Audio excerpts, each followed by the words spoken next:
Bienvenidos al cuarto episodio de Postales del Mundo. Somos Pablo Camberos y Aurora Servín, y nos da mucho gusto acompañarlos ahora también por Spotify, Anchor, Google Podcast, Radio Public y Breaker. En esta ocasión hablaremos del estratega y líder militar Napoleón Bonaparte. Daremos un salto de vértigo y nuestra invitada Nancy Espinosa hará una recomendación literaria. Esto y más en Postales del Mundo. Quédate con nosotros.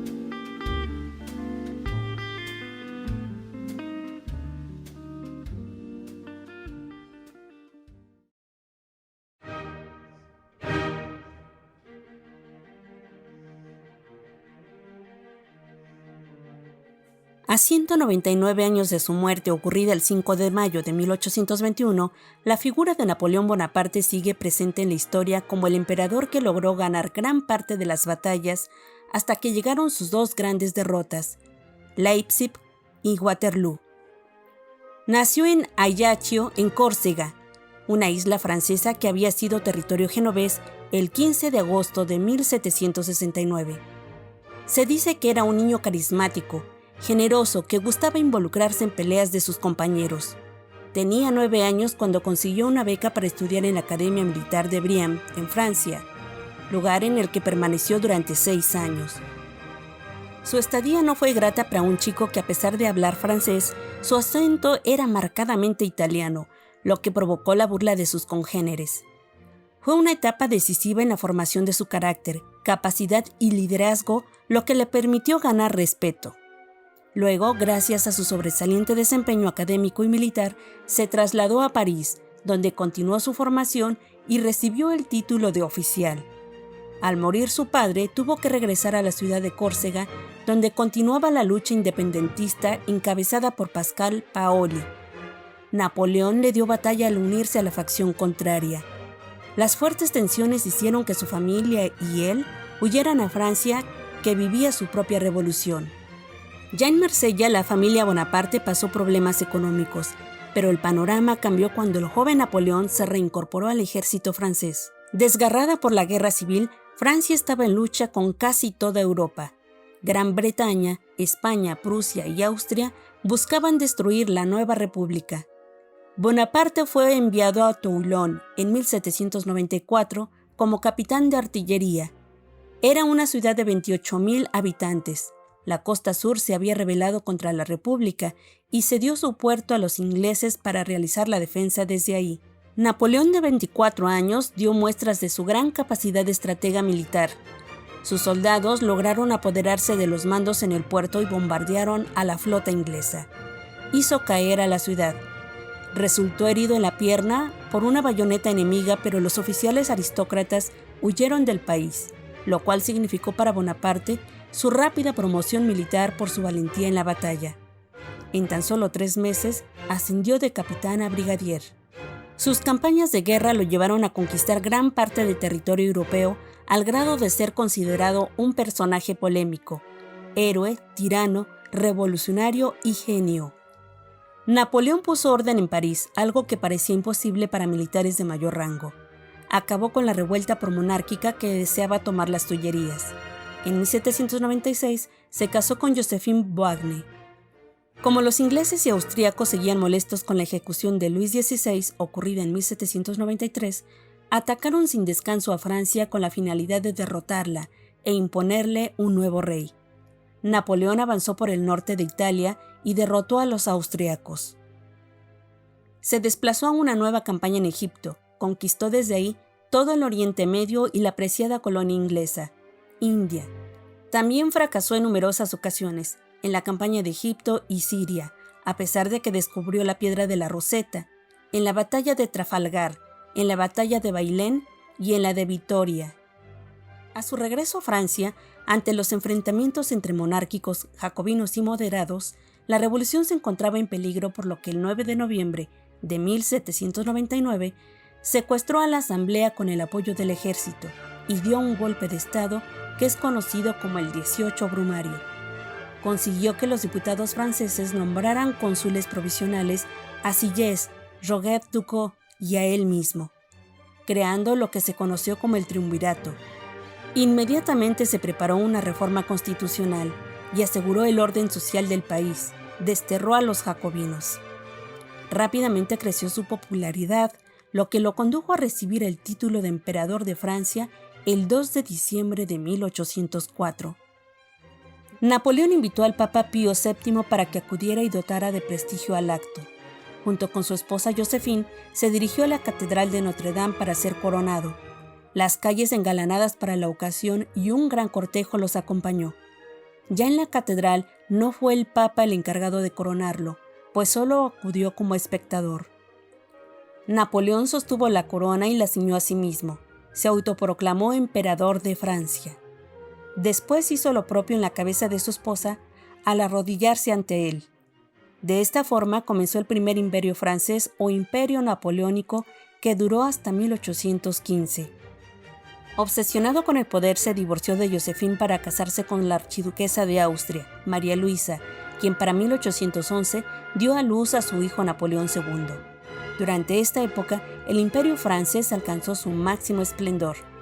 Sin embargo, pronto vino la inestabilidad. El bloqueo comercial a Gran Bretaña no solo afectó la economía de ese país, sino la de España y Portugal, que se aliaron a los británicos para acabar con Napoleón, quien en 1812 cometió otro grave error al invadir Rusia en pleno invierno, cuyo frío y hambre acabó con los franceses. Europa continuaba con los ataques contra estos, y el emperador comenzó a perder batallas que lo debilitaron, por lo que terminó abdicando en 1814. Tras la derrota de los ejércitos napoleónicos y la firma del Tratado de París, las potencias vencedoras decidieron exiliar a Bonaparte a una pequeña isla del mar Mediterráneo. Se le transfirió a Elba, de la que sería nombrado príncipe soberano. Allí permaneció unos meses antes de regresar a Francia y recuperar el poder en 1815. Intentó reconquistar su título y estableció su imperio de los 100 días. Sufrió su última derrota militar en Waterloo, en Bélgica, tras la cual se exilió nuevamente, en esta ocasión en la isla de Santa Elena, en el Océano Atlántico. 6 años más tarde murió el 5 de mayo de 1821. La autopsia practicada por 7 médicos avaló oficialmente su deceso a causa de cáncer de estómago. No obstante, en 1840, cuando trasladaron sus restos a Francia, surgió la sospecha de que el emperador había sido envenenado con arsénico. Sus restos mortales fueron colocados en el majestuoso mausoleo en el Complejo de los Inválidos por iniciativa del rey francés Luis Felipe I. 41 años después del fallecimiento de Napoleón, en 1862, en México, tuvo lugar otra batalla que este año no pudo ser conmemorada.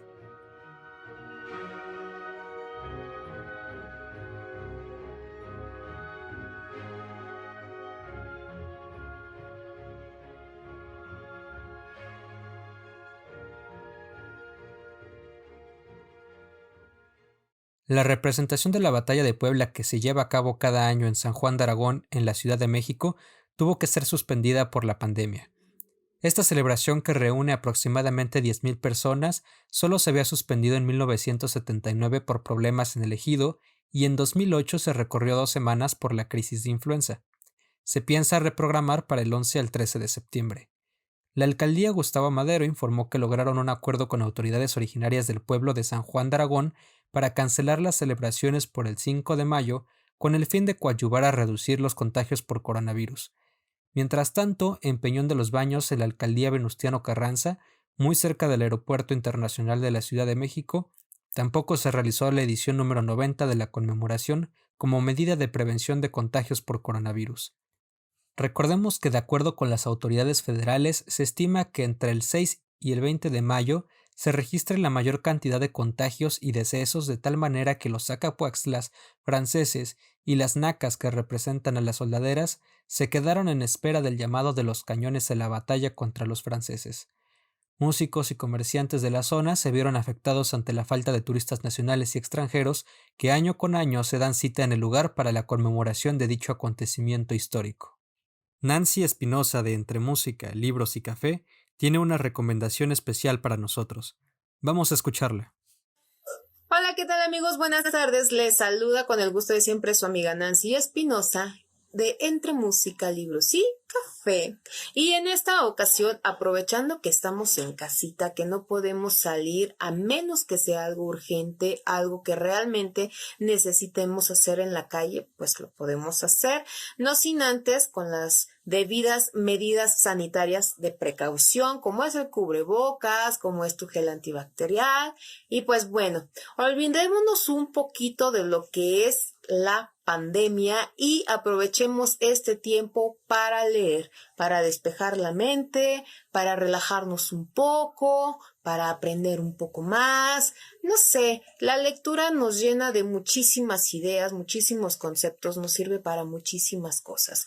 Y en esta ocasión yo, Nancy, quiero recomendarte un libro muy bonito que en lo personal, en lo particular, a mí me gusta bastantísimo y la película ni se diga.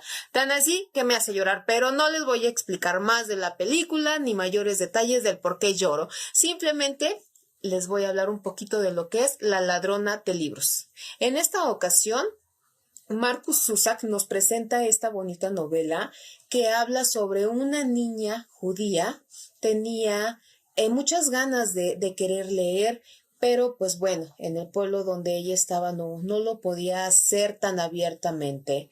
Ella llegó a la casa de un hombre que tocaba el acordeón, que estaba desempleado porque también tenía una discapacidad. Tiempo después llegó un joven, Max.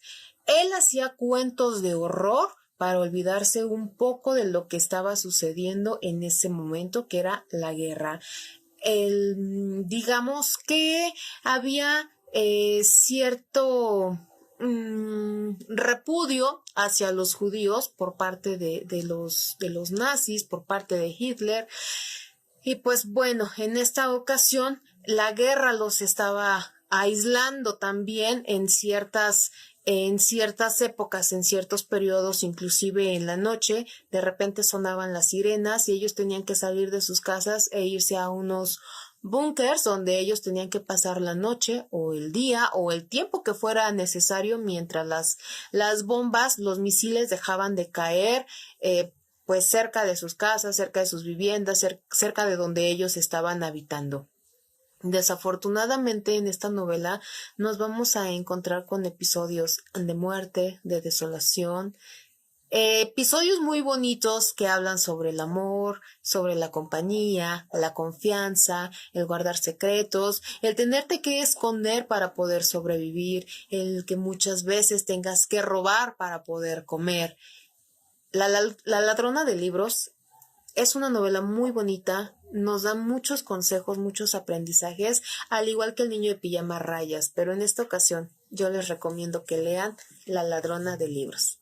Espero que les haya gustado mi recomendación, espero que lo puedan leer y que puedan ver la película también, no sin antes, primero, leer el libro. Es lo mejor que pueden hacer. Primero leer el libro y después ver la película. Pero si no tienen acceso a los libros y tienen oportunidad de ver la película, háganlo. En verdad es una novela muy bonita, maravillosa, con muchos consejos. Se las recomiendo mucho.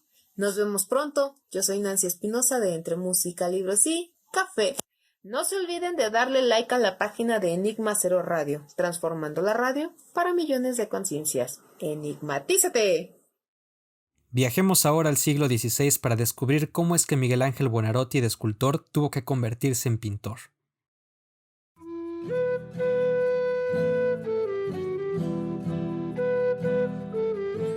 De par en par se abre la puerta del paraíso terrenal. El olor a incienso quemado es el primer contacto con Dios. La luz tenue permite ver al centro a un hombre que está sentado, viejo, cansado y con la ceguera que le dejó la magnificencia de su obra en la Capilla Sixtina, la que guarda celosamente cada capítulo de su historia y su gran tesoro, el encuentro del hombre con Dios.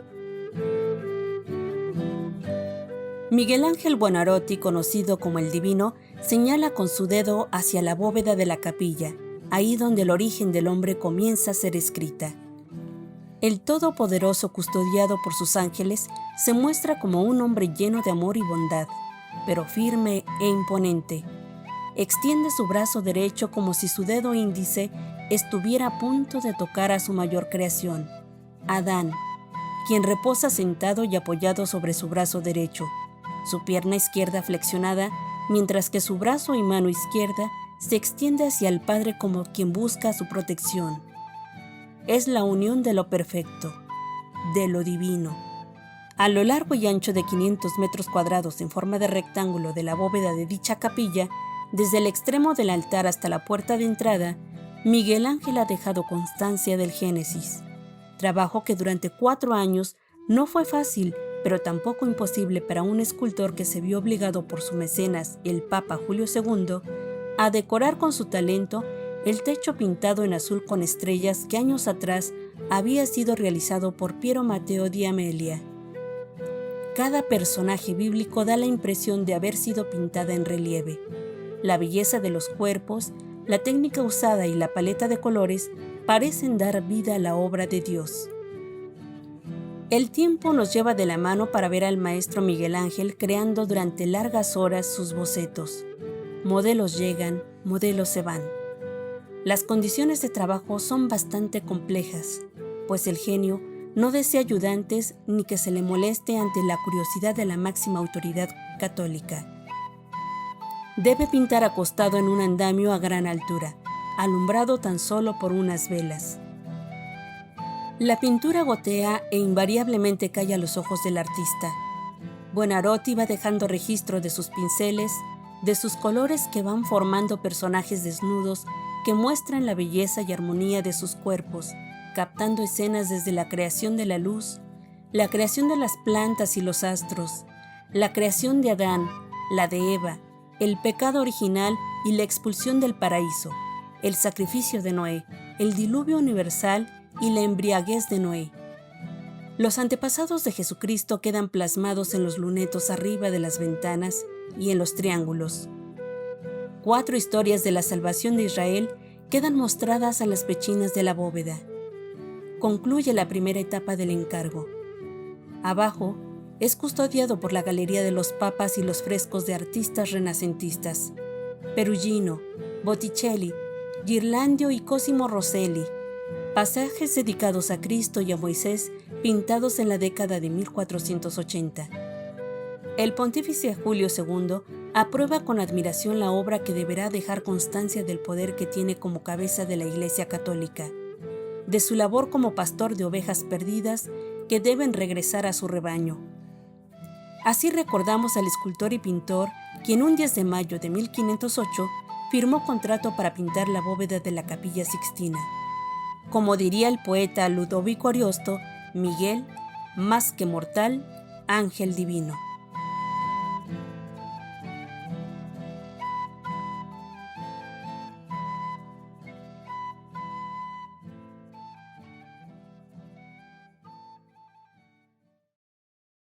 Ahora hablemos un poco sobre música y descubramos qué tienen en común Beethoven, Brahms y Tchaikovsky.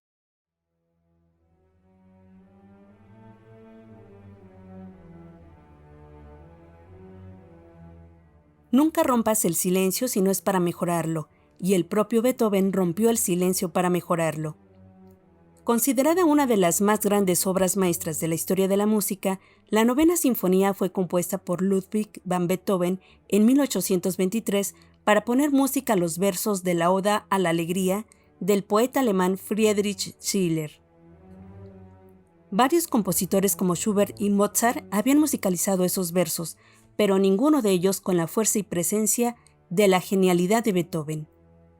La estrenó en Viena, Austria, el 7 de mayo de 1824, siendo la última aparición pública del compositor debido a su frágil estado de salud que lo obligó a quedarse en casa los 3 últimos años de su vida. Quería estrenar su obra en Berlín ya que consideraba que el público vienés prefería a Rossini. Sus amigos lo convencieron para que la presentación fuera en la ciudad austríaca, pero la sordera no le permitió ir a la orquesta por lo que se guió en una copia de la partitura, imaginando los sonidos de los instrumentos. Al concluir la obra, uno de los solistas le hizo girar hacia el público y, para sorpresa del maestro, los había cautivado. Agitaban sus pañuelos y los aplausos no cesaban. La fuerza de esta pieza la convirtió en 1985 en el himno de la Unión Europea, y el 9 de noviembre de 1989, una gran orquesta conformada por músicos de Alemania del Este, Alemania del Oeste, Francia, Reino Unido, Rusia y Estados Unidos, dirigida por Herbert von Karajan, durante la caída del muro de Berlín, le dieron otro sentido a la novena sinfonía, pasando de una oda a la alegría a una oda de la libertad.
El 7 de mayo estaría marcado en la historia de la música no solo por el rotundo éxito del estreno de la Novena Sinfonía de Beethoven, sino porque al cumplirse 9 años de tal acontecimiento, Hamburgo, Alemania, vio nacer a otro gran compositor, Johannes Brahms. A él se deben las muy famosas danzas húngaras, de las que destaca la danza húngara número 5, influenciado por Mozart, Joseph Haydn, pero sobre todo por Beethoven. Aprendió violín y violonchelo junto a su padre, contrabajista callejero y de taberna, donde convivió con prostitutas quienes rápidamente se encariñaron con aquel niño bajito, delgado y de pelo rubio al hombro. Esta experiencia haría difícil su trato con las damas de la alta sociedad.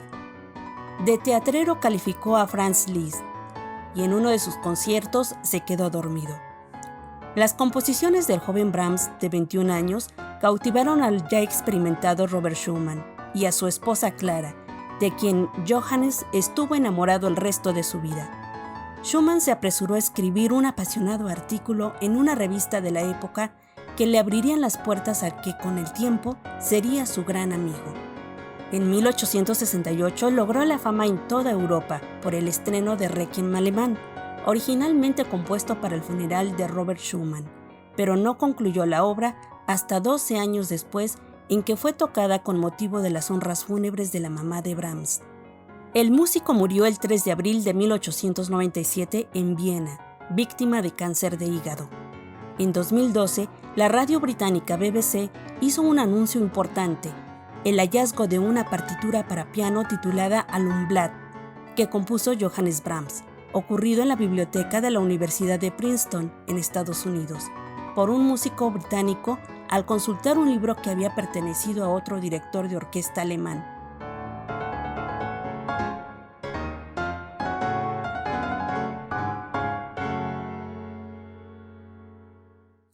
Por azares del destino, otro gran compositor nació el 7 de mayo de 1840 en Votkins, Rusia, Tchaikovsky. Sus ballets han conquistado generaciones, siendo obras reconocidas y famosas como El lago de los cisnes, El cascanueces, La bella durmiente o la Obertura 1812, o sus óperas La dama de las picas y Eugene Onegin, y un amplio repertorio. Tchaikovsky es una de las figuras más emblemáticas de Rusia. Amante de la cultura, decidió estudiar música en el Conservatorio de San Petersburgo. yendo contra los deseos de sus padres, quienes deseaban para él una exitosa carrera como funcionario.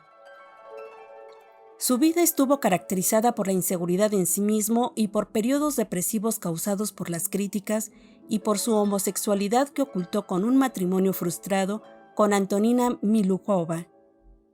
Estrenada en 1875, su obra El lago de los cisnes originalmente fue un fracaso, siendo reestrenada 20 años después con una nueva coreografía a cargo de Marius Petipa, logrando gran éxito.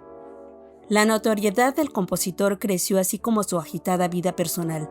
Recibió honores del zar Alejandro III, obtuvo una pensión vitalicia y fue elogiado en todo el mundo. Así, en 1891 fue invitado a Estados Unidos a la inauguración de la famosa sala de conciertos Carnegie Hall en Nueva York, llevándose una grata impresión ante el cálido recibimiento. Ahí pudo darse cuenta de que los estadounidenses comían durante un concierto de música académica, algo que jamás comprendió. Durante la composición de Romeo y Julieta, Tchaikovsky estaba enamorado de Edward Sack, uno de sus pupilos. «Me parece que nunca he amado a nadie tanto como a él», escribió el músico en su diario. Poco se sabe de la vida de Sack, pero su historia con el artista terminó como la de la obra de Shakespeare, en tragedia. A los pocos años, el estreno de Romeo y Julieta, en 1869, el joven se quitó la vida. Su relación más larga fue de 14 años, la que tuvo con su mecenas, a una rica viuda a la cual nunca conoció, Didietza von Mieg. En noviembre de 1893, menos de un mes después del estreno de su última sinfonía, la sexta, Tchaikovsky murió el 6 de noviembre de 1893. Aunque oficialmente se anunció que su muerte prematura, a los 53 años, se debió a que bebió un vaso con agua sin hervir durante la época de cólera, mucho se ha cuestionado como una conspiración por su preferencia homosexual. Tan importante es Tchaikovsky en la cultura musical de Rusia que no solo una ciudad y una calle llevan su apellido, sino también un cráter en Mercurio.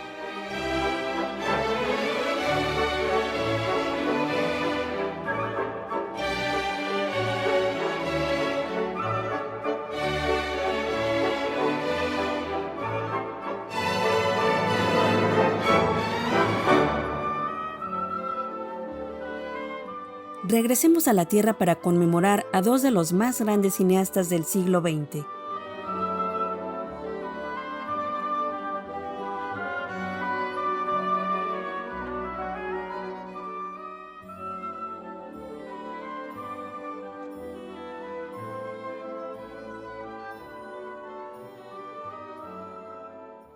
El pasado 6 de mayo, Orson Welles, famoso y reconocido director, actor, guionista y productor de cine estadounidense, cumpliría 105 años. Alcanzó la fama tan solo a los 23 años en 1938 gracias al éxito de la radionovela La Guerra de los Mundos, una adaptación del libro de 1898 escrito por Herbert George Wells. El impacto del programa fue tal que muchos radioescuchas pensaron que era una auténtica transmisión de una verdadera invasión extraterrestre. Este debut le valió un contrato para dirigir 3 películas para el estudio cinematográfico RKO, que no le puso ninguna restricción creativa. No obstante, de esos 3 filmes, solo uno pudo ser realizado, Ciudadano Kane, de 1941. A pesar de tener una recepción mediocre en Estados Unidos, fue nominada a 9 premios Oscar: Mejor Película, Mejor Director, Mejor Actor, Mejor Guión Original, Mejor Música, Mejor Fotografía, Mejor Montaje, Mejor Dirección Artística y Mejor Sonido. Solo ganó el premio correspondiente a Mejor Guión Original, que fue entregado a Orson Welles y a Herman Mankiewicz. La película sería estrenada en Europa hasta 1946, donde sería revalorada sobre todo por la crítica francesa. André Bazin, crítico cinematográfico, escribió en 1950 para Cahiers du Cinéma, en su ensayo La revolución del lenguaje cinematográfico, que Ciudadano Kane marcó el comienzo de una nueva era en el cine. Y era cierto, Orson Welles, en estrecha colaboración con Herman Mankiewicz como guionista y Greg Toland como cinefotógrafo, había creado una película revolucionaria en su lenguaje narrativo y cinematográfico que llevaría al cine hacia nuevas fronteras expresivas. Por desgracia, Al repentino éxito en su carrera le siguieron varios infortunios y obstáculos que lo obligaron a trasladarse a Europa, donde trabajó como actor para financiar sus propias producciones. No obstante, también destacan en su filmografía las adaptaciones de Shakespeare, Macbeth de 1948 y Otelo de 1952. Otras de sus películas notables fueron La Dama de Shanghái de 1947, Touch of Evil de 1957 y El Proceso de 1962, esta última basada en la novela homónima de Franz Kafka. Como dato curioso, Wells tuvo un romance entre 1938 y 1942 con la actriz mexicana Dolores del Río, que era 11 años mayor que él. Y precisamente Wells dijo haberla visto por primera vez a los 17 años en la película Ave del Paraíso, de King Vidor, en 1932. A mediados de 1939, cuando Orson tenía 24 años, la conoció en la fiesta del empresario Jack Warner, cabeza de la Warner Brothers. En ese entonces, Dolores estaba casada con el director Cedric Gibbons, de quien se divorció en 1941. Para entonces, todo Hollywood y México sabía de ese romance de aproximadamente 80 días que acompañó los días de filmación de Ciudadano Kane. Otra curiosidad: George Lucas consideró a Wells para doblar la voz de Darth Vader en la primera entrega de Star Wars en 1977. Sin embargo, fue descartado porque Lucas temía que su voz fuera demasiado reconocible. Optó entonces por el actor James Earl Jones, que imprimiría en el personaje la voz grave y tenebrosa que todos conocemos. Un 9 de mayo de 1959 se estrenaba Vértigo, película número 50 del director de cine británico Alfred Hitchcock. Scotty Ferguson es un detective de la policía de San Francisco que padece de vértigo. Cuando un compañero cae al vacío desde una cornisa mientras persiguen a un delincuente, Scotty decide retirarse. Gavin Elster, un viejo amigo del colegio, lo contrata para un caso aparentemente muy simple: que vigile a su esposa Madeline, una bella mujer que está obsesionada con su pasado. Considerada una de sus grandes obras maestras, es una espléndida película psicológica en la que Hitchcock demuestra su gran habilidad en el discurso cinematográfico, perfectamente complementado con las actuaciones de James Stewart y Kim Novak. Orson Welles la desestimó como una de las peores películas de Hitchcock, y tampoco ayudó a la reinterpretación de la película que el propio Hitchcock decidiera sacarla de circulación en 1973.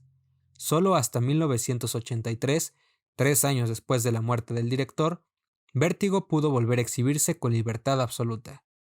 En el libro El cine según Hitchcock del director francés François Truffaut se recopilan una serie de entrevistas que este último realizó a Hitchcock. Sobre Vértigo, Truffaut dijo: «Todo ese aspecto erótico del film es apasionante. Hay en Vértigo cierta lentitud, un ritmo contemplativo que no se encuentra en sus otros films, a menudo construidos sobre la rapidez, la fulguración». La obra ha inspirado e influenciado a decenas de cineastas. Steven Spielberg, por ejemplo, usó y popularizó en Jaws, Tiburón, el famoso efecto vértigo diseñado por el propio Hitchcock con la importantísima colaboración del cinefotógrafo Robert Burks. Dicho efecto consiste en un juego óptico que da la ilusión de mareo e inestabilidad al espectador para expresar el estado anímico de alguno de los personajes. La película fue votada en 2012 por críticos de todo el mundo como la mejor película de la historia del cine en la encuesta de la revista Sight and Sound. Ciudadano Kane, la ópera prima de Orson Welles, pasó a un segundo lugar luego de décadas de consenso.